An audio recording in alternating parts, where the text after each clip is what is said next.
Neretai esame linkę tarsi sverti ir matuoti, už ką verta dėkoti, o už ką neįtin. Manau, kad nuoširdus dėkingumas nėra ir negali būti matuojamas. Ir dėkoti galima už pačius įvairiausius darbus, kurių galbūt netgi nepavadinsi darbais, už poelgius, už dėmesį, už suteiktą viltį arba net ištartą žodį.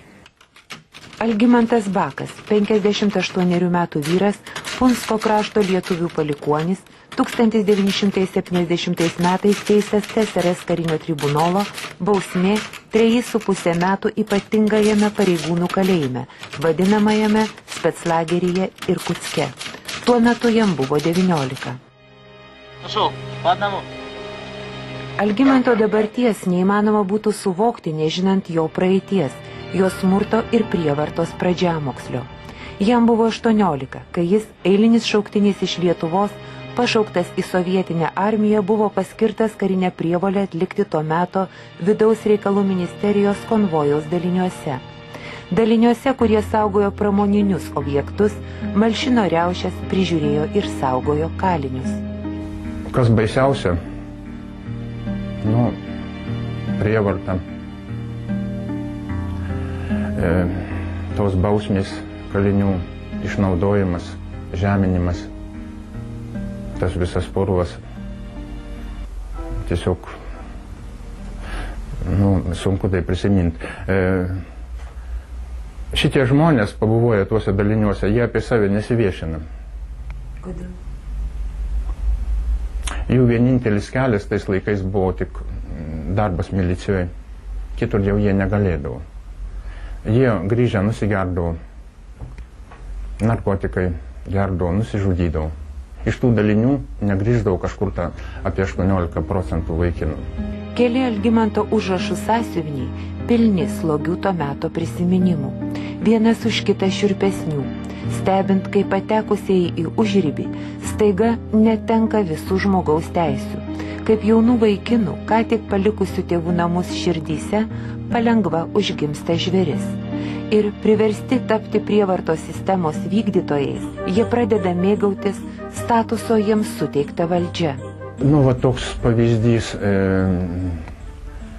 Žiema, šaltis didžiausias, baigėsi darbas,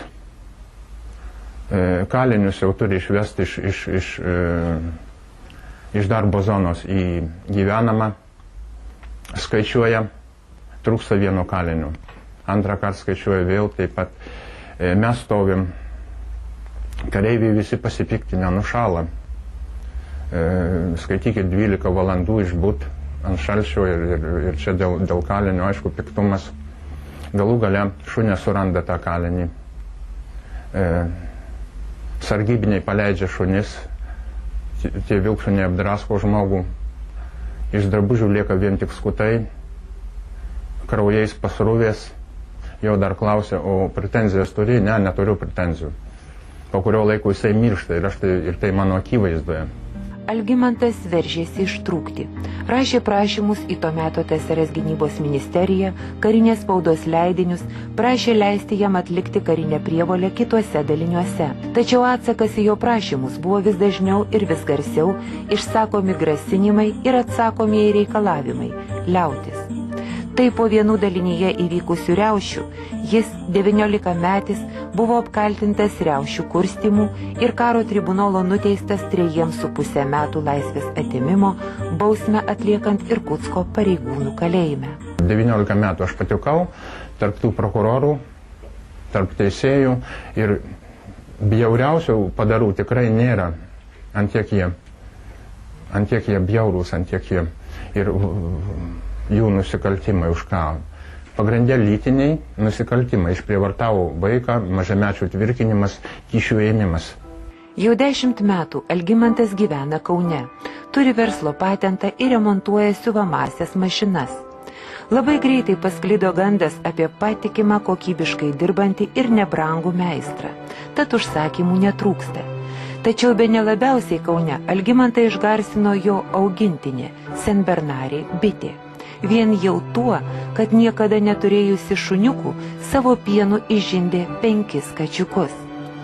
Be abejo, šį vakarą apie Algimantą pasakojame ne todėl. Tai, dėl ko jis kreipėsi į mūsų laidą, įvyko lygiai prieš 25 metus Vilniuje, Lukiškių kalėjimo ligoninėje, psichiatrijos skyriuje, kai sovietinės psichiatrijos atstovai stengiasi jam sukurpti diagnozę. Dauguma nori, kad būtų pripažinti nepakaltinamais ir visaip elgesio ir atitinkamai elgesio. Vienas ten sienas griaužia, kitas ten vėl kažką tokio, ten su paukštelės čiulba. Bet kiekvienas savaip, kiekvienas nori atkreipdėmėsi, kad jisai toks yra toks. Sugalvojo jie bėgti, imitaciją gal to pabėgimo suvaidinti. Pradėjau ten sieną, plytas, krapštyti su šaukštu, su stipinatoriu. Galų galiai tą atkreipė dėmesį prižiūrėtojai. Įsiveržė visą komandą, ėmė išvedinėti po vieną, mane paskutinį išvedė ir ėmė daužyti. Nežinau, gal ten 15 vyrų tų prižiūrėtojų buvo. Toliau viskas ėmė suktis nerealių pagreičių. Smūgiai kojomis, kažkokiais bukais daiktais, keiksmai, spjūviai pynėsi į vieną ir virto vientisu įtūžio, neapykantos ir skausmo lydiniu. Skausmo aš nejaučiau, nes šokas, tiesiog šoko buvau ištiktas ir skausmo nuo tų jų mušimų nieko nejaučiau. Jau paskiau aš pajutau, dantys išmušti buvo, pirštai išnarinti, galva sumušta, kūnas sužalotas tiesiog buvo kaip. Ir jie mane būtų tikriausiai užmušę, bet ta moteris, Raja, ją vadindavo kaliniai žydę, jinai tiesiog mane uždengė ir girdėjau tik, kad nemuškit, jisai nekaltas. Ta moteris, Raja, tuo metu dirbo viena iš prižiūrėtojų. Jos buvo dvi moteris, tačiau tik Raja padarė tai, ko ir dabar, praėjus 25 metams, Algimantas negali pamiršti. Raja sugebėjo vis dėlto įsikišti ir ta egzekucija buvo nutraukta. Jeigu ne jie būtų mane užmušę, nes jau jie tiesiog nesivaldė. Gal galima paaiškinti tuo, kad jie, žinodami, kad aš tų dalinių kareivis, galbūt kažkaip norėjo parodyti savo pranašumą, nes kada aš tarnavau, kareiviai, kurie konvojuodavo kalinius ir prižiūrėtojai, jie tarpusavį buvo tokie, kaip ir priešai. Nežinau, kaip jums paaiškyti. Bet ta moteris taip, man jinai įstrigo ir tuo savo poelgiu, ir kad jinai išgelbėjo man gyvybę. Surasti prieš 25 metus pataisos darbų įstaigoje dirbusi žmogų nėra paprasta. Tuo labiau, kai žinai tik vardą – Raja. Tačiau net ir dabar, praėjus nuo tų įvykių 25 metams, mums rūpėjo ir tai, kaip tokie smurto atvejai galėjo būti nepastebėti, nutilėti ir ištrinti kaip nebuvę. 1984-aisiais pataisos reikalų valdybos viršininko pareigas ėjo dabar atsargos pulkininkas Vytenis Pavalkis. Nuslėpti tokius įvykius, mano galva, būtų labai sunku, nes antra vertus, tai juk tas žmogus, kuris nukentėjo, bet kuriuo atveju galėjo skųstis prokuratūrai. Ar tai reiškia, kad tokių įvykių nebūdavo? Ar tai reiškia, kad tiesiog jie būdavo užglaistyti toje pačioje įkalinimo įstaigoje? Aš jums sakau dar sėki, jeigu tai koks tai buvo smurto proveržis ir buvo žmogus sužalotas, šito dalyko nuslėpti neįmanoma. Galbūt, jeigu Algimantas būtų patekęs į reanimaciją. Tačiau į reanimaciją Algimantas nepateko. Sumuštas, kaip pasakojo, buvo įmestas į karcerį, kad išsilaižytų. Jokių medikų niekas nekvietė. Mėlynių aiškių sumušimo žymių priežasčių niekas nesiaiškino.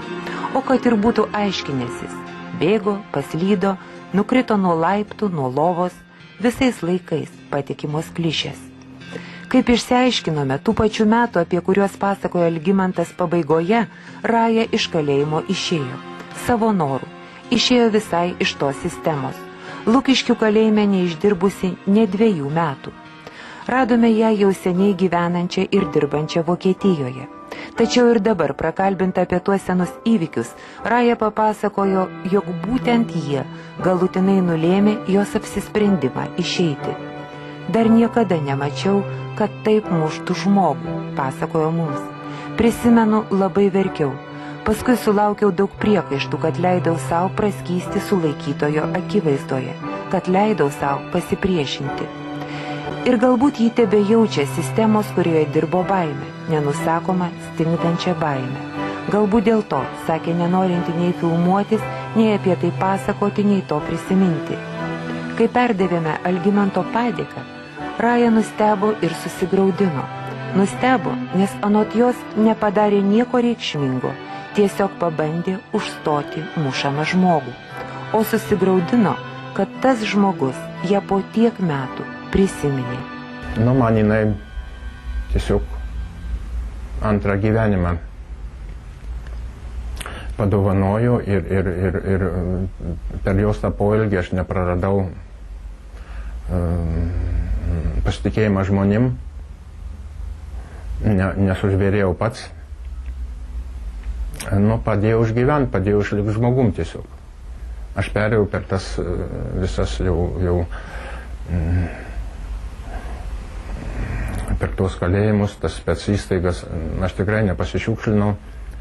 Kaip žmogus, kaip kalinys stengiausi išlikti savim. Ant kiek tai man pasisekė, nu nežinau, bet stengiausi.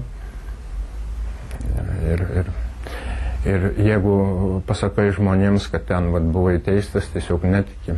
Algimantai, aš jums noriu parodyti vieną nuotrauką.